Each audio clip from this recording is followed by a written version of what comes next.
Hey, how's it going?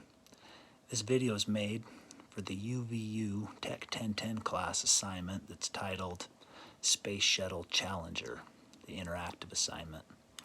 Let's just go through some of the questions here and we'll answer them. So question 1, what could have NASA done differently in relation to the Challenger incident? Well, let's go over some of the facts. We know that an investigation by Rogers Commission found that NASA's organizational culture and decision-making processes were key contributing factors in the overall incident.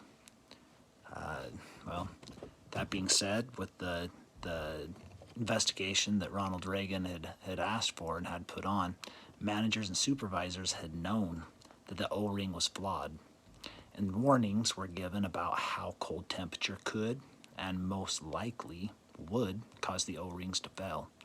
However, due to time pressures, expenses, to expedite the mission, whatever their reasonings, were at that time, they were ignored.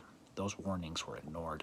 Something NASA could have done differently is to listen to their engineers, the boots on the ground, so to speak. That's what they're paid to do, is to give those warnings, to know and understand all the components of the shuttle and temperatures and things like that.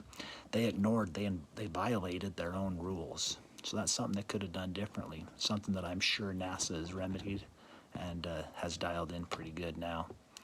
Question 2 was, what could Roger have done differently? Well, I don't know that there's a lot he could have done any different than what he already did.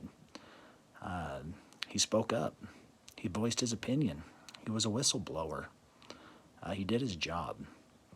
Hindsight being 2020, however, he could have made a huge scene. He could have gone public. He could have been screaming and shouting not to let the shuttle launch. But that's a huge risk. Because had he been wrong, and the shuttle launched without problems, he would have been the laughing joke of NASA and the United States, if not the rest of the world. He would have lost his career, lost his job, lost his credibility, unable to find a job in that industry anymore. So that's a difficult, super difficult line to walk. Ethics, morals, values, they all play into this. Like I said, it's a difficult line to walk, but I think Roger did the best he could in being a whistleblower, and still being able to save face, if you will.